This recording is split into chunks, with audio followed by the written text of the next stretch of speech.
3 invités avec nous chaque soir pour décrypter les mouvements de la planète marché. Vincent Juvin nous accompagne ce soir, stratégiste chez JP Morgan Asset Management. Bonsoir Vincent. Bonsoir Grégoire. Merci d'être là. Merci à Éric Venet d'être avec nous également. Bonsoir Éric. Bonsoir Grégoire. Directeur de la gestion de Montbleu Finance. Et à nos côtés enfin, Laurent Dédier. Bonsoir Laurent. Bonsoir. Merci d'être là, directeur général délégué en charge des gestions chez Autingre Banque Privée. La course aux baisses de taux pour 2024 est donc lancée. Laurent, je rappelle qu'on a passé quand même quelques mois cet été, août, septembre, octobre, à pricer ce fameux higher for longer qui était le mantra des banques centrales jusqu'alors. Et puis, depuis le mois d'octobre et les 5% sur le 10 ans américain brièvement atteints, on est reparti dans autre chose, ce qu'on appelle le pivot des banques centrales, ce qu'on appelle la course aux anticipations de baisse de taux des banques centrales, Fed et BCE en tête, course qui s'est quand même accélérée et qui se poursuit encore jusqu'au moment où on se parle. Je confirme. Ouais. C'est un scénario un petit peu Goldilocks ou boucle d'or, si on veut le traduire en français, où aujourd'hui le marché est dans la volonté d'acheter un scénario d'atterrissage en douceur et se dit dans ce contexte, clairement, les banques centrales en Europe et aux États-Unis l'année prochaine vont pouvoir baisser leur taux court. Aujourd'hui, on parle de 125 points de base de baisse de taux de la Fed, par exemple, jusqu'à la fin de l'année prochaine, qui commencerait au tournant du printemps, probablement. Certains parlent de septembre, mais bon, voilà, la question, c'est pas vraiment quand ni combien, mais c'est qu'on est dans ce mouvement, alors qu'il y a environ 2 mois, on était dans un mouvement un peu inverse, où on se disait qu'on allait faire un plateau durablement et qu'on verrait peut-être les baisses de taux plus tard. Donc le marché est assez euphorique. Les statistiques sont aujourd'hui dans le sens de ce scénario. Bien évidemment, on est toujours un peu dans ce scénario sur un chemin de crête. Chemin de crête qui peut nous amener à poursuivre la hausse, très clairement. Mais il y a aussi des forces de rappel des deux côtés, dans un scénario possiblement plus optimiste, mais également plus négatif. On ne parle plus aujourd'hui de récession dure, et je pense que c'est un scénario aujourd'hui à exclure ou à mettre une probabilité qui serait très faible. En revanche, un scénario avec un atterrissage qui ne serait pas totalement en douceur, mais qui serait un peu mal, donc moyen, on ne peut pas l'exclure aujourd'hui. Donc les cartes sont sur la table, chacun a envie de jouer son jeu. Méfiance quand même. Oui, parce que comment est-ce qu'on imagine que l'idée d'un soft landing, alors peut-être qu'il faut définir ou redéfinir le soft landing, comment est-ce que ça peut être compatible avec, je ne sais pas, 125 points de base de baisse de taux de la Réserve fédérale américaine, peut-être autant de la part de la Banque centrale européenne. Est-ce qu'un quantum aussi important de baisse de taux en 2024, est-ce que ça correspond à l'idée d'un soft landing ? Qui est l'idée qu'on n'a pas besoin de sauver l'économie du point de vue de la Banque centrale. On peut accompagner la désinflation, recalibrer la politique monétaire, mais on n'est pas dans un schéma où il faut sauver Corporate America ou l'économie américaine. Clairement. Ouais. Clairement, aujourd'hui, si on se dit 125 points de base de taux des deux côtés de l'océan, peu importe si c'est 100 ou 125, ça veut dire qu'il y a quand même un message sur un dérapage peut-être un peu moins contrôlé de l'économie au début de l'année prochaine. Et donc, à un moment ou à un autre, on attend que le soldat Banque centrale vienne sauver et la croissance et derrière Corporate America ou Corporate Europe. D'ailleurs, les publications du 3e trimestre n'étaient pas extrêmement réjouissantes et quand on regarde les perspectives que les sociétés ont voulu donner sur les 4e trimestres, il y a eu très peu d'upgrades. Et j'ai envie de dire, rendez-vous en début d'année pour voir ce qui se passe sur 2024. Mais ça veut dire que ces anticipations de baisse de taux, c'est déjà pas tout à fait l'idée d'un soft landing. Je crois que le marché a envie d'avoir un double discours aujourd'hui. Il a envie de voir la Fed accélérer, entre guillemets, son processus de normalisation avec la baisse des taux. Mais très clairement, aujourd'hui, je trouve que même si les discours sont un peu moins restrictifs de la part de ceux qui étaient considérés comme les faucons, des deux côtés d'ailleurs, aujourd'hui, il est difficile de dire que 125 points de base de baisse de taux l'année prochaine, c'est un scénario de soft landing. Pourquoi la Banque centrale américaine, par exemple, remettrait un petit peu d'huile sur le feu à un moment où on n'aura pas normalisé probablement le sujet de l'emploi et d'autres sujets aux États-Unis, et donc redonner de l'oxygène à la croissance pour la faire repartir en deuxième partie d'année et créer un risque d'avoir un deuxième tour d'inflation. Je me méfierais, je pense qu'ils vont être plutôt trop prudents que trop agressifs. Ouais. Votre vision de ce calendrier des baisses de taux, alors qui évolue rapidement, Éric, est-ce que 125 points de base, ça correspond à l'idée d'un soft landing ou est-ce qu'il n'y en a pas trop, justement, pour que ce soit cohérent avec l'idée d'un atterrissage parfait en douceur de l'économie américaine ? Pour moi, c'est pas cohérent, parce qu'en fait, pourquoi la Banque centrale baisserait ses taux s'il n'y a pas besoin vraiment plus que ça ? Donc, j'ai l'impression qu'on est soulagé de dire, bon, ça y est, l'inflation quand même derrière nous. Enfin, chapeau. Enfin, pour un temps, sans doute. Oui, pour un petit moment quand même.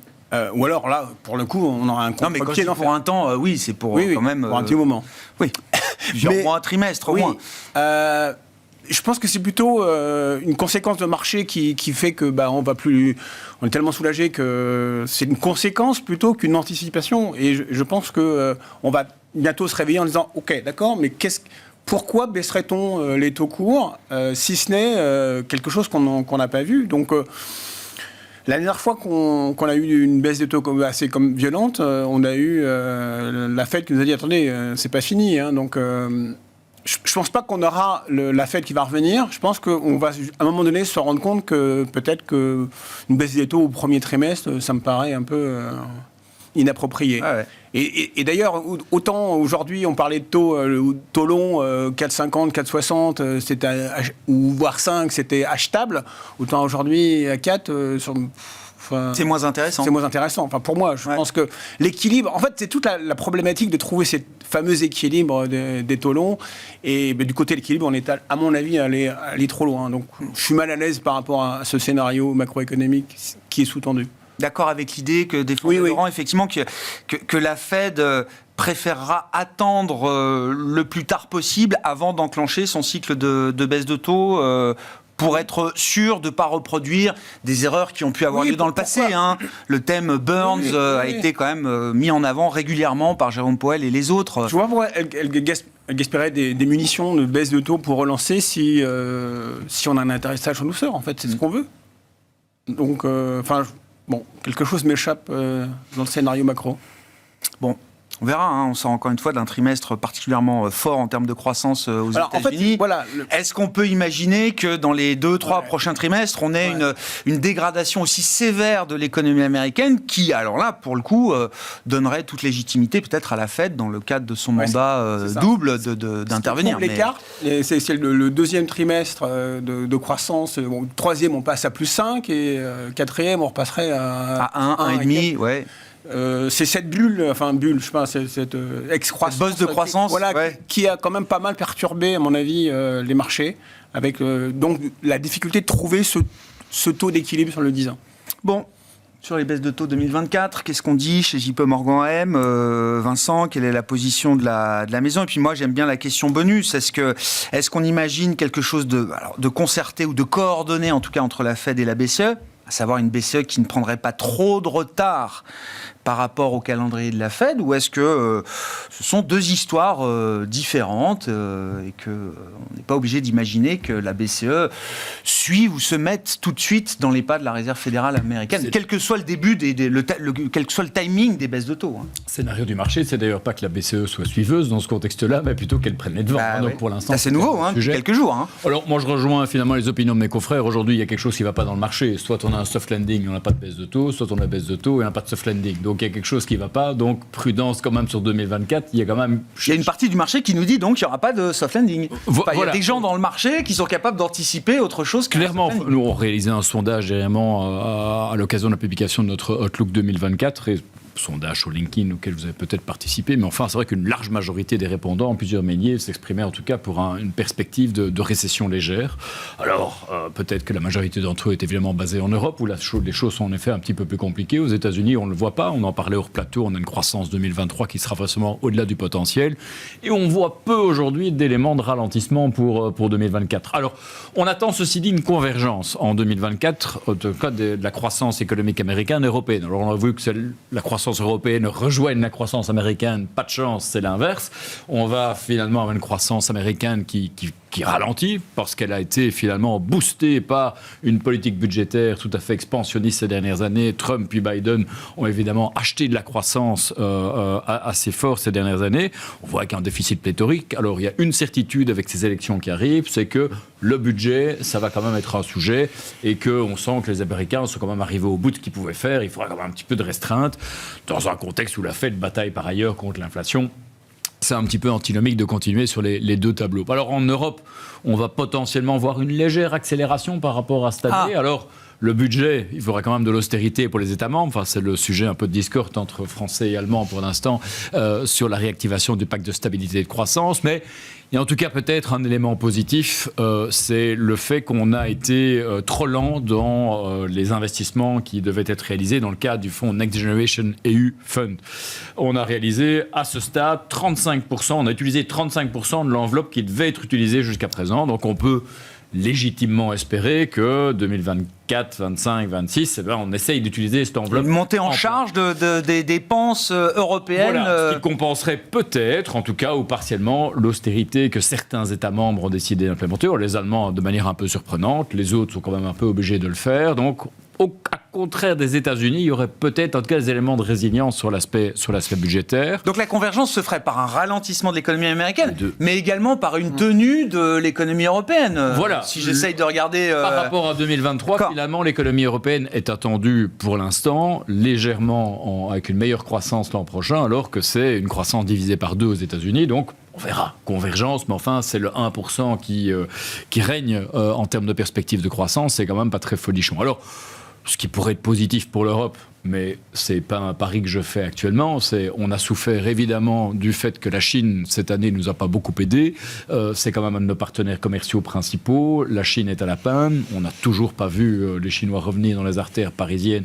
Le comptoir de Lafayette dédié aux Chinois est toujours désespérément vide. L'air va-t-on au moins l'an prochain à suivre cette année du dragon. C'est l'économie d'anecdotes, mais on en est tous là aujourd'hui, y compris les banquiers centraux. Donc on se demandait mais il est certain que vous avez raison. Paris 2024, un rebond potentiel de l'économie chinoise, c'est bingo pour l'Europe, évidemment. Donc, bon, voilà, ceci, et ça ne ferait évidemment rien pour les États-Unis. Mais à ce stade, sur les hausses de taux, il y a quand même un problème. Je pense sur les baisses de taux les baisses de taux, un problème. Oui, ça va vite. Compatibilité avec cet aspect de le scénario soft landing. Je reste convaincu, on va parler d'allocation dans quelques instants, un peu dans tous les scénarios. En tout cas, il n'y a pas d'upside. On est en train d'hésiter entre soft landing ou récession légère. J'entends personne me dire que 2024, on est reparti sur le Goldilocks ou une accélération de la croissance. Donc ce qu'on consomme là aujourd'hui, c'est ce qu'on aura en moins pour 2024. Le nombre d'égards, je le pense. Eric ? Oui, je suis d'accord. En fait, je ne suis pas très à l'aise avec cette hausse-là de fin d'année. Je dis, et OK, donc après, on fait quoi Enfin, là, on a déjà prévisionné les meilleures nouvelles, et donc il va falloir attendre 3 mois. En tout cas, il ne faut pas attendre le 24 décembre pour mettre des obligues et des actions sous le sapin, sinon ce sera trop tard. Non, ça c'est clair. Vaut mieux c'est aujourd'hui. À mon avis, il faut les garder, pas les vendre encore tout de suite, parce que tant que ça chauffe, tant mieux. Mais après, qu'est-ce qu'on fait ? Pourquoi vous dites qu'il faut se dépêcher pour acheter de l'obligataire ? Pour verrouiller le rendement, c'est ça, Vincent ? Oui. Parce que la vitesse à laquelle les rendements peuvent baisser, partant de là où on est encore aujourd'hui. On était à 300. Oui, je sais, ça va vite. Et si on continue, si on a en effet... Mais pour vous, le sens du voyage il est stable ou à la baisse, mais pas à la hausse. D'accord. Et je note une grande appétence pour l'obligataire, il y a juste titre depuis quelques mois. Je le note en France, auprès des institutionnels, des assureurs et autres, qui sont revenus fortement sur l'OAT, aux États-Unis quelque part. Et à 4,2, moi je suis toujours acheteur de trésoreries américaines. Je dirais jusqu'à... entre 3,5 et 4, ça reste positif. J'étais acheteur de trésoreries américaines en début d'année, on était à 3. Donc, soyons en tout cas fidèles aux convictions qu'on avait au début d'année. Ça reste quand même dans un environnement où l'inflation devrait se stabiliser aux alentours de 2%. Une très très belle proposition aujourd'hui. Bon, est-ce qu'il faut effectivement réfléchir à réallouer ce qui a été, j'allais dire, la position d'attente qu'il fallait avoir en 2023, le cash par exemple, sans même parler de l'obligataire, mais le cash est toujours très bien rémunéré aux États-Unis. Est-ce qu'il faut déjà réfléchir ? Si le marché anticipe des baisses de taux, c'est-à-dire que la rémunération du cash va baisser, Laurent. C'est une réflexion qu'on mène déjà en matière d'allocation d'actifs, là ? Clairement, c'est certain que pour un client privé, avoir un DAT à 4%, globalement, ou un compte rémunéré, si on peut le loquer aujourd'hui sur 12 mois avec sa banque, c'est pas une mauvaise nouvelle parce que ça laisse un petit peu de temps pour voir venir. Et on réadaptera le scénario d'investissement au gré des opportunités. Alors après, dans ce contexte, j'entends, c'est vrai que les marchés semblent être un peu plateaux sur la partie action. J'oublie pas quand même qu'aujourd'hui, le marché anticipe 7% de croissance des bénéfices en Europe l'année prochaine. Ça va être difficile. Et 11% aux États-Unis, ce qui peut être aussi compliqué. Après, on peut regarder comment ça se passe en termes de secteur et d'allocation. Mais clairement, c'est un scénario un peu... Voilà. En revanche, n'oublions pas d'où on vient et où nous sommes aujourd'hui. l'expansion du multiple sur la valorisation des actions, c'est peut-être pas quelque chose qu'on doit totalement exclure. Alors c'est certain que depuis 5 semaines, les marchés ont peut-être été un petit peu carnivores et ont mangé beaucoup du potentiel de l'année prochaine, si ce n'est peut-être tout le potentiel. Mais dans un excès d'optimisme en 2024, à un moment ou à un autre, parler d'expansion du multiple, c'est pas quelque chose qu'on peut exclure. Et j'aime bien le scénario européen, parce que c'est vrai que globalement, tout le monde est désenchanté, c'est le marasme, on est gloomy, peu importe le terme et la langue. Mais très clairement, ce que je vois en 2024 en Europe, c'est peut-être un peu de relance budgétaire, mais surtout un consommateur qui a un taux d'épargne historiquement élevé, qui pourrait aller un peu mieux. Pourquoi aller un peu mieux ? Parce qu'on a connu quand même une désinflation immense des matières énergétiques. Le gaz a divisé par 6 par rapport au point haut qu'on a connu au moment du début de la crise ukrainienne.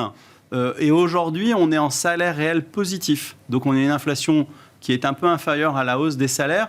Et peut-être qu'avec un tournant d'un hiver moins froid, 2-3 élections qui se passent bien, commençons par Taïwan, mais voilà, et ce qui se passe en Europe, peut-être qu'il pourrait y avoir un peu de confiance en plus, pas beaucoup, qui pourrait amener le scénario un peu plus positif sur les actions européennes. Mais vous défendiez déjà ce cas, je crois, il y a 1 mois ou 1 mois et demi, quand on s'est vu, Laurent, l'idée qu'à ne jamais rien attendre de bon de l'Europe et de la zone euro, ça crée mécaniquement quand même un potentiel d'amélioration pour des actifs européens, hein. Le positionnement de marché confirme cet élément. On a encore eu une année de sortie, d'outflow. Plus personne n'investit sur la zone Europe. Alors, c'est certain que tout le monde avait envie d'aller là où c'était visible, liquide et simple. Donc, les marchés américains, le S&P 500 réduit, c'est magnifique. Et j'ai envie de dire, à un moment ou un autre, il peut y avoir une bascule très légère sur l'Europe. On l'a vu à un moment dans l'année, les marchés européens surperformaient. Bon, derrière, ça a un peu bougé. Ça a duré 3-4 mois entre octobre 22 et février 23. Exactement. En dérivé de seconde, le marché il aime bien acheter le momentum. Vincent le rappelait très bien. Le momentum américain, c'est réduction de la croissance. Le momentum européen, c'est peut-être une très légère accélération. En tout cas, pas une déception pour l'instant par rapport au niveau 2023. Et dans ce scénario-là, peut-être des allocations qui bougeraient en début d'année pour être un peu risk-on, ce qu'on peut se permettre de faire en janvier, février, et moins en novembre, décembre, même si c'était l'euphorie au mois de novembre. On ne peut pas totalement l'exclure, mais c'est vrai que rentrer des obligations à 4,20 sur le 10 ans américain ou du monétaire à très court terme pour se dire j'attends et puis s'il y a un choc, j'y vais parce que j'aurai la réponse des banques centrales, c'est peut-être aussi en termes d'allocation pour quelqu'un qui a une vision moyen-long terme, un bon moyen de se protéger pour démarrer 24. D'où viendront les bonnes surprises Je sais pas, en tout cas, en 24, Eric. Moi, je n'achète pas d'obligations parce que pour moi, ce que vous disiez. Ça c'est clair. Et je suis en train de revendre mon monétaire aussi parce que je pense que la volatilité va augmenter. Et quand je vois la vol intra-journalière sur les mid et small et ainsi de suite, je vais faire mes courses là parce qu'en fait, je suis pas à l'aise avec. Alors, je vais garder. Sortez du cash là. Oui. Ouais, je sors du cash, je prépare du cash en fait. Voilà, je sors. Oui, vous sortez du monétaire pour être liquide et parce que et investir sur. Ce qu'on se dit là, c'est qu'on n'a pas de vision claire des choses et que généralement ça finit pas forcément bien. Donc soit on a une remontée des taux longs, soit mais je reste investi par exemple aux 2 tiers sur des grosses. Et mon autre tiers, je joue contrariant contre les... je comprends. Optionnalité sur les petites et moyennes capitalisations boursières. C'est là où Et même dans un scénario où on ne sait pas où on va et où il y a un risque que ça se passe pas, que ça se termine pas bien. Oui. Parce que sur l'échelle des risques, quand même, là, on va sur des segments de marché qui sont quand même réputés plus risqués, moins liquides également. Je parle à aujourd'hui. En fait, s'il y a quelque chose dont j'ai appris, c'est que j'arrête de me projeter dans 6 mois. Hein. D'accord. C'est clair. Pour l'instant, c'est jusqu'au 15 janvier. D'accord. C'est-à-dire qu'en fait, il faut absolument bien que le portefeuille soit adapté pour les 15 premiers jours de janvier. Comprends. Je me souviens encore que l'année dernière, si vous n'aviez pas le luxe pour les 3 premières semaines, s'est fait en 3 jours, l'année était morte. Ça s'est fait en 3 jours. En fait. On a eu de la chance, on était... Enfin bon, on a eu de luxe. Je comprends. Mais le reste, vous pouviez partir en vacances. Je comprends. Donc, j'attends de voir... Ça, c'est le pragmatisme qui parle. Oui, c'est ça. J'essaye de voir ce que va me raconter, ce qui se raconte, en fait, pour être comme il faut au mois de janvier. Et donc, c'est pour ça que mon 3% de monétaire, je m'en fous un peu. Je préfère mon cash et puis prendre très très vite le train, parce que s'il y a une chose que j'ai appris, c'est la rapidité des choses. Pour l'instant, je me laisse porter, et donc ce que je dis aujourd'hui, c'est valable que pour... jusqu'au 15 janvier, très clair. Et donc, dans cette idée-là, dans ce pragmatisme, oui, small et mid cap, ça mérite de représenter un tiers de votre poche action, là. Oui, parce qu'il y a des sacrés mouvements, quand même. Je sais bien. Tous les jours, on arrive à faire des choses, des 6-7% de variation, parce que il y a des nettoyages. C'est nouveau, hein. C'est nouveau. Hein. Oui. Depuis un mois, quoi. Oui, un mois, c'est ça, un mois et demi. Alors, je disais, il y a un mois, je jouais effectivement les mid et small, parce que j'avais pas de vision sur les grosses. J'ai fait la même chose, le même rendement que sur les grosses. Là, c'est différent. C'est-à-dire que là, il y a une volatilité de marché qui m'échappe un peu, et donc j'en profite parce que je ne sais pas quoi faire autrement. Quelle est la stratégie action que vous défendez pour 2024, Vincent, avec l'idée quand même d'un ralentissement de la croissance américaine, dans une économie qui ralentit, où la croissance est plus rare? Vers quel type d'actifs on a envie de se tourner dans le monde action, notamment? C'est-à-dire que j'entends beaucoup aujourd'hui dire, effectivement, attention, concentration des performances, il faut sortir des 7 magnifiques, il faut regarder au-delà des 7 magnifiques et même peut-être au-delà du marché américain. En même temps, quand ça ralentit, et si ça ralentit un peu partout, on veut de la croissance visible, et le prix passe parfois après dans les réflexions. Une chose est sûre, c'est que trimestre après trimestre, ce qu'on a vu aux États-Unis, l'extraordinaire performance a plutôt été validée par les résultats. On a des valeurs qui, en tout cas 6 d'entre elles, se traitent à moins de 30 fois les bénéfices. Les spécialistes, dont je ne fais pas partie, nous annoncent monts et merveilles en tout cas de ce que peut produire l'intelligence artificielle. Ce que j'en mesure à mon humble niveau est déjà bluffant. Donc je veux bien acheter l'idée que ça va être quelque chose qui va être tout à fait important pour le secteur tech lui-même, mais pour plein d'autres secteurs. D'ailleurs, en Europe, s'il y a bien un secteur qui se frotte les mains aujourd'hui, c'est celui des soins de santé, parce que là, ça révolutionne réellement tout ce qui est, en tout cas, recherche et autres. On pourrait avoir des avancées, en tout cas très rapides en la matière. C'est pas pour autant que la pharma a bien payé cette année. Tout à fait, mais dans cette idée de chercher des secteurs de rattrapage qui seraient potentiellement liés à cette thématique de croissance. Intéressant. Mais voilà, ça pourrait, et en même temps, ça nous fait une stratégie, comme on dit en jargon, un petit peu barbelle. En tout cas, on garde chez JP Morgan, on reste un petit peu avec cette stratégie long US, long large cap. Alors je comprends l'idée, et on se pose beaucoup la question, sur quel marché doit-on revenir pour cet effet de rattrapage? On est quand même dans une configuration économique qui est quand même pas très encourageante. Donc c'est vrai que les large cap, quand on voit les indices cotés, il y a en général reste sur les grands indices un peu les small cap dont on n'a pas envie. Moitié qui sont pas rentables, des ratios, en tout cas des bilans qui sont pourris. Les bonnes large cap, elles sont dans le private equity. Les bonnes small cap, elles sont dans le private equity. On a peut-être plutôt envie de jouer les small cap alors via le private equity, où on a en général les meilleures valeurs qui sont captées. Alors, c'est dur, hein. C'est dur quand même pour une cote liquide cotée qui a quand même une histoire de transparence, d'entreprises cotées parfois depuis des centaines d'années, parfois depuis un siècle. C'est dur, quoi. L'exercice d'un stratégiste top-down et on peut bien tout à fait challenger par des gens qui, valeur par valeur, vont aller creuser et chercher. Et c'est d'ailleurs là tout l'intérêt, c'est d'avoir en tout cas ces deux visions sur le marché. C'est ce qui crée les opportunités. Sur l'Europe, c'est également un marché qu'il faut regarder. En effet, les outflows cette année sont tout à fait significatifs. C'est à peu près 4 milliards de dollars, d'après Morningstar, de sortie. En fait, quand on fait le bilan, d'ailleurs, depuis le top un peu marché 2007 en Europe, il y a 100 milliards de dollars qui sont sortis du marché, selon Morningstar. Alors, entre 2007 et aujourd'hui, l'Europe a quand même beaucoup changé. Alors, on peut toujours dire que rien ne va et qu'on a plein de soucis, mais l'Europe, elle est plus forte aujourd'hui. Regardez le Covid, regardez la crise énergétique, regardez les différents... ce qu'on a fait au niveau de la BCE, ce qu'on a fait au niveau de la mutualisation des dettes dans certains égards. Ça reste toujours un chantier, mais c'est quand même un chantier qui a avancé depuis 2007. Donc c'est vrai que 100 milliards de sorties, ça veut dire que la plupart des investisseurs, et les Européens en premier lieu, sont généralement sous-exposés à l'Europe. Donc en tout cas, c'est déjà un bon signal aussi. Alors on n'est toujours pas long sur l'Europe pour l'instant, mais en tout cas on a été court sur l'Europe. Non, mais c'est révélateur. On est en train de remonter à neutre, en tous les cas, actuellement. C'est un risque d'être short Europe. Déjà, c'est un premier pas. Je pense que c'est un Déjà, risque c'est un premier pas. Merci, Rémi. Il fallait la bonne formulation. Japon, star de cette année. Et c'est vrai qu'on se demande en fin d'année, tiens, on a tous redécouvert le Japon. Est-ce que ça va durer maintenant que tout le monde s'y intéresse? C'est assez intéressant de voir notamment ce qu'a fait Toyota cette semaine, les annonces qu'ils ont fait par rapport au débouclage certaines positions dans des groupes d'équipementiers au Japon. On demande aux entreprises japonaises de limiter leur participation dans d'autres entreprises pour utiliser ces fonds pour en tout cas investir dans leur propre business, rétribuer leurs actionnaires ou que sais-je. Et Toyota, évidemment, c'est un grand groupe japonais, un gros book, 40 milliards, je pense, commence déjà à déboucler. Donc ça montre que l'histoire qu'on achète, notamment au Japon cette année, d'entreprises qui sont aujourd'hui forcées d'augmenter les rendements sur fonds propres en réduisant leur participation croisée dans d'autres entreprises, le fond. Donc, ça pérennise un petit peu. Là aussi, il y a quelque chose qui change au Japon. Ça pérennise cette histoire pour l'an prochain. Le Japon, alors on parlait de convergence de croissance. Le Japon est plutôt toujours un peu dans cet effet retard. On le sera plus positif en 2024. Donc, aussi quelque chose à jouer, en tout cas, sur cette matière. Donc, États-Unis, Japon, Europe, on remet un petit peu. Et la Stock Allocation est un jeu à somme zéro, donc on ne peut pas tout remonter. Non.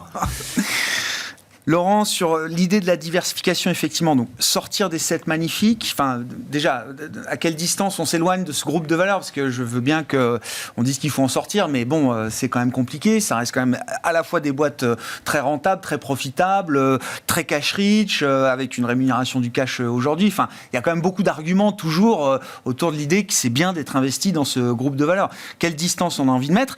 Et où est-ce qu'on se diversifie? Comment on se diversifie sur le monde action, notamment? J'ai envie de dire qu'on peut aussi utiliser l'effet miroir des 7 magnifiques qui sont cash-riches. Les actions japonaises, Vincent le disait, elles sont aussi très cash-riches. Et donc, à un moment ou à un autre, si elles déploient ce cash en capex, en investissement, etc., ça peut devenir une formule gagnante qui va créer un cercle vertueux pour les actions japonaises. Donc c'est à réfléchir parce que ça fait 10 ans, 20 ans qu'on regarde presque plus ce marché-là.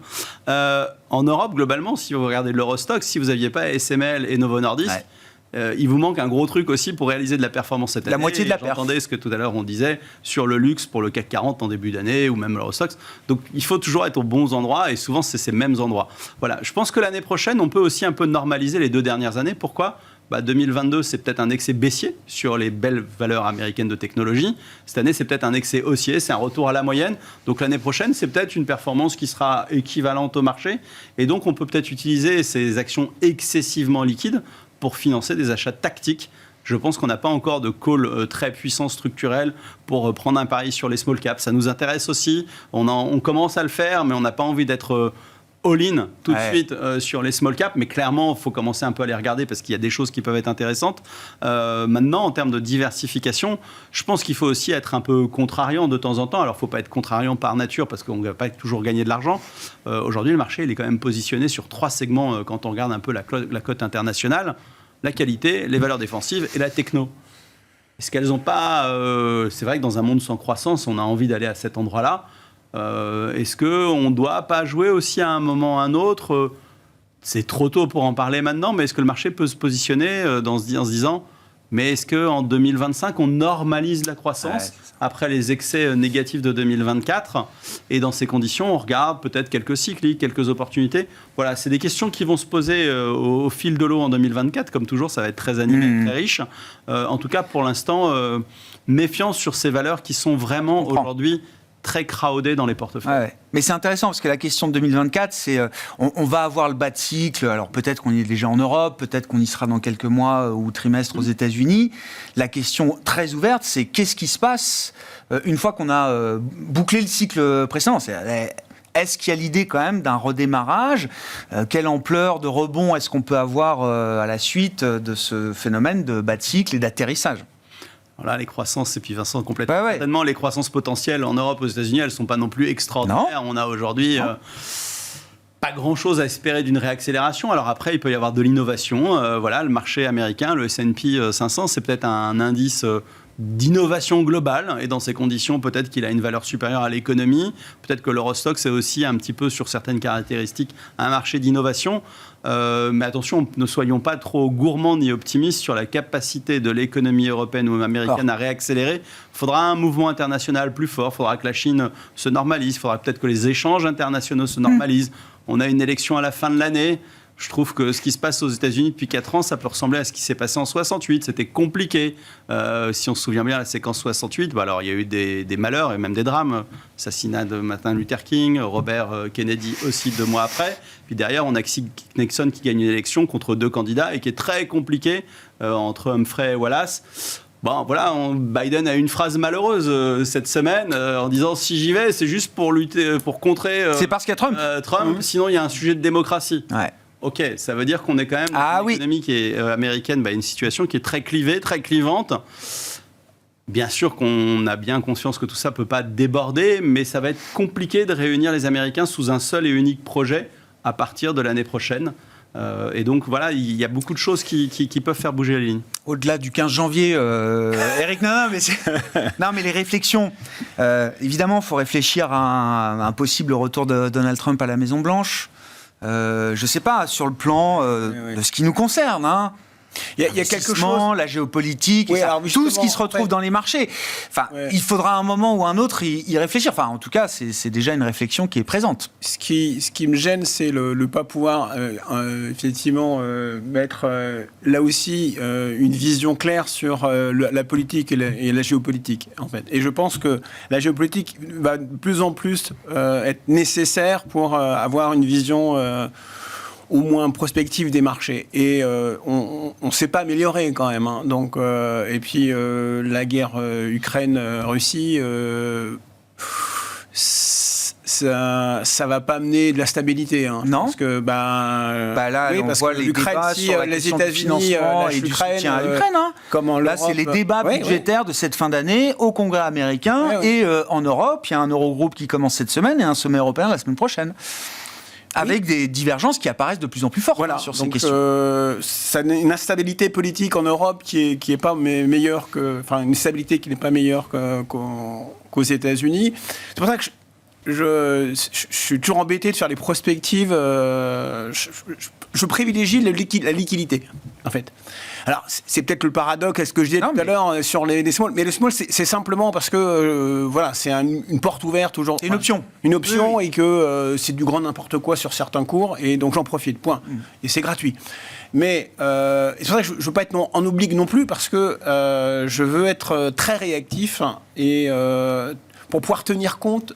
On parlait avant de prendre l'antenne de taux longs et autour de la table on n'avait aucun avis, enfin on avait tous des avis complètement différents sur le 10 ans et on est juste aujourd'hui on parlait de 4,20, 4,60, donc c'est énorme en fait. Et donc je pense qu'il faut écouter ce que vous raconte le marché, point. Être humble par rapport à ça. Vous en voulez, on suit, on surfe avec, et puis dès que ça se calme, hop, on rentre les écoutilles. Voilà. Enfin, c'est ce que je fais de modestement, et c'est tout. Et je peux pas vous dire autre chose que ça. Après, on peut se faire plaisir sur en termes macro. Bah oui, là, on est il y a un peu quelque chose à faire en Amérique latine. Non, mais là, c'était l'idée. Trump, qu'est-ce que ça amènerait dans le jeu des marchés globaux, mondiaux? Un peu de trouble, ça c'est clair. Voilà, c'est tout. Mais on n'y est pas encore. Il suffirait, je sais pas. En tout cas, il peut se passer plein de choses. Il peut se passer tellement plein de choses. Novembre 24, oui, je suis d'accord. Donc je peux pas. Bon. Bon, alors, le calendrier électoral, il n'y a pas que les États-Unis, c'est intense, et c'est aussi intense dans les émergents. J'ai vu ça, un calendrier d'élections intense dans le monde entier. La moitié du monde vote l'an prochain. C'est vrai. C'est le chiffre qu'on aime à citer, nous aussi en Europe. Développé et émergent. La moitié du monde vote l'an prochain. C'est pas rien. Donc, ça peut dire qu'il y aura évidemment, en tout cas, des incertitudes et autres. Je pense qu'au vu des débats qu'on a eu ce soir sur ce plateau, c'est clair que 2024 sera forcément une année de transition. 2022 à la baisse sur le marché, 2023 le rebond. C'est vrai qu'on a un peu cette année de transition, en tout cas économique et monétaire. On va retrouver un petit peu les croissances tendancielles. Elles sont basses, mais enfin, 1% a priori en Europe, on n'en sera pas loin si on tient le 1%, avec des risques, et vous les citez. Pour moi, 2024, le chiffre magique, c'est sans doute un peu 4. 4, c'est le chiffre qui a séduit un petit peu les Européens cette année. C'est finalement le chiffre du taux de dépôt aujourd'hui de la BCE. Tout le monde aime le cash aujourd'hui. Les Français se sont rués sur les comptes à terme, les livrets A et ainsi de suite. 4, c'est le chiffre qu'il faut pouvoir garder tout au long de 2024 et au-delà. Le livret A est à 3. Oui, je sais. Sur un bon fonds monétaire, une société dont je tairai le nom. Mais Au-delà de ça, 4, c'est le rendement que vous avez sur l'investment grade obligataire. 4, et pour me réconcilier avec mes amis gérants equity, c'est le rendement du dividende, un peu des bonnes large cap sur des indices globaux. Dividende, c'est certainement quelque chose en 2024, moi, que je mettrai en avant. Si le bêta du marché fait rien, et peut-être qu'il fera quelque chose, mais ça, c'est quand même sont des boîtes qui sont plutôt bien. On a d'ailleurs plutôt des technos aussi là-dedans, plutôt du healthcare et ainsi de suite. Donc, il y a vraiment moyen de réconcilier les deux dans l'ensemble. 4, ça reste encore ce qu'on a sur les trésoreries américaines. Moi, je persiste à dire que dans un contexte avec des incertitudes, l'an prochain, c'est quelque chose qui paye encore assez bien. C'est malheureusement pas quelque chose qu'on a en Europe. On l'a, oui, sur l'Italie, sans doute, mais c'est peut-être un risque que je ne prendrai pas aujourd'hui. Mais voilà, bon... petite plaisanterie autour de 4. Non, mais si, très intéressant ça. Bon, c'est vrai que c'est une valeur, en tout cas, un référent qu'on 24, a l'année du 4, quoi. Et,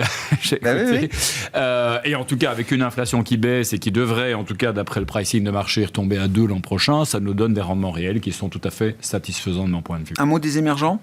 Alors, là aussi, il faut regarder les émergents, Chine inclus, les émergents hors Chine. Toutes les histoires se valent pas, mais c'est vrai que 23 n'a pas été une grande année à nouveau pour l'investissement. Non, mais la Chine cache émergent. Beaucoup, évidemment, Alors, masque beaucoup les réalités sous-jacentes dans les émergents. Alors, small cap, Europe, émergence, c'est un petit peu le triptyque dont on se demande ce qu'il en adviendra en 2024. Et en effet, je pense que pour l'instant, il y a quand même des raisons d'espérer que dans les émergents, ça aille mieux. Les émergents ont fait face au resserrement monétaire américain de la plus belle manière historiquement qu'on ait jamais vu, puisqu'ils ont remonté les taux bien avant. On commence à voir des baisses de taux qui sont amorcées. On a vu de très très belles performances dans les émergents, Mexique, Brésil, Hongrie, plus près de chez nous. Enfin, je veux dire, on a eu d'excellentes performances. Donc oui, ça fait partie de ces marchés sur lesquels on n'est pas positionné pour l'instant, mais sur lesquels il y a de réelles questions. Si on a en effet des baisses de taux aux États-Unis, ça veut dire une baisse du dollar potentiellement. Ça veut dire aussi des émergents qui peuvent en rajouter en termes de baisse de taux encore plus que ce qu'on a en Occident. La grosse inconnue, c'est évidemment la Chine qui n'a pas délivré cette année, qui a été frileuse en termes de moyens de relance cette année. On verra, ils doivent fixer les objectifs économiques là, prochainement pour 2024. On verra, on attend à nouveau 5%, enfin l'objectif officiel devrait tourner autour de 5% de croissance. Est-ce que les émergents, en termes d'investissement, méritent qu'on s'y intéresse quand on en a envie, Tous les clients privés ont peut-être pas forcément envie d'ailleurs d'être investis dans ces zones-là, mais certains le souhaitent peut-être néanmoins. Il y a deux réponses sur les émergents. Soit il y a la réponse facile de dire on peut jouer les émergents par les actions internationales, européennes ou américaines, qui ont des fortes expositions, et on choisit des leaders. Le luxe, les cosmétiques, voilà, quels que soient les noms, et on ne va pas faire de publicité pour certains noms. C'est un bon moyen de s'exposer au marché émergent. Ça marche, il y a une vraie corrélation. Ou jouer des reprises cycliques avec des industriels, ça peut arriver. La Chine, elle a un rendez-vous en décembre, puis elle a quand même aussi un gros rendez-vous au mois de mars, où je pense que c'est là où ils vont donner les objectifs, et c'est là où ils vont dire pour faire cet objectif, il faudra financer. Entre les deux, il y a une cascade d'élections qui fait peur. On commence par Taïwan, émergent ou pas, on peut toujours en discuter. On a l'Inde, on a l'Afrique du Sud, et il y en a plein d'autres. Aujourd'hui, globalement, nous, on est assez frileux sur les émergents. On pense qu'il y a mieux à faire dans différentes géographies développées qui sont oubliées. Alors après, c'est vrai que quand on regarde des graphiques et qu'on fait des analyses sectorielles, je me suis amusé à le faire ce matin sur la tech, donc je peux le partager. Sur 4 ans, le marché américain sur la partie tech, segment sectoriel, c'est x3. L'Europe, c'est quasiment x2. La Corée, parce que c'est intéressant, il y a beaucoup de technologies en Corée et on en parle, c'est 75% de hausse. La Chine, quand on regarde la Chine tech, c'est moins 10. Ça veut dire qu'il y a eu des grands écarts. Si on regarde 2 ans à mi-chemin, c'est-à-dire pas à 4 ans, à 2 ans, la Chine s'était collée à tous les indices. Donc il s'est passé un truc, c'est qu'il y a un problème de gouvernance. Et donc c'est difficile d'investir en Chine. Je pense que tant qu'on n'y verra pas plus clair sur la gouvernance, ce sera difficile d'aller sur la Chine, même si tactiquement il peut y avoir des rebonds excessivement violents, parce que l'acheteur marginal fait bouger le marché très violemment. Et l'Inde, attention, c'est quand même bien évalué. Ça devient un peu. Oui, c'est ça. À très long terme. C'est plus la nouveauté de l'année, quoi. Ça fait longtemps qu'on en parle, ça fait longtemps que c'est un marché sur lequel on surfe. C'est plus facile, les règles comptables qui sont équivalentes, la barrière à langue, elle est plus faible parce qu'ils parlent tous très bien anglais en général. La démographie, la croissance, etc. Bien sûr. Je suis d'accord, si les États-Unis font ce rôle de baisse de taux, peut-être que le LATAM, avec une petite reprise chinoise, peut être un call à jouer. Alors après, chacun fera ce qu'il veut. Je n'ai pas d'avis particulier. Mais c'est de l'optionnalité, quoi. Mais c'est vraiment du super tactique en satellite. Sur le crédit, qu'est-ce que vous dites aujourd'hui ? Qu'on continue à engranger. Tant qu'on ne descend pas à 3,75, 3,80 du 10 ans sur le gouvernement et l'État américain, c'est super. Et on peut continuer à et donc toute la partie crédit corporate va avec alors, on aime bien la partie taux en Europe. Attention au crédit à un moment ou à un autre, parce que c'est un risque qu'on ne regarde plus. Les taux, ça nous plaît. Le crédit court, investment grade, why not, c'est toujours super à rentrer. Le high yield, si jamais le scénario n'était pas super rose et que tout d'un coup l'inflexion était... C'est peut-être un peu trop bien pricé, quoi. C'est trop serré peut-être en termes de spread, donc méfiance sur le crédit, donc sur le high yield, européen et américain. Nous, on est plutôt IG court. Merci messieurs. On s'arrêtera là pour ce soir. Merci à vous trois d'avoir été les invités de Planète Marché. Laurent Dédier, directeur général délégué Autingre Banque Privée, Vincent Juvin, stratégiste chez JP Morgan AM et Eric Venat, directeur de la gestion de Montbleu Finance.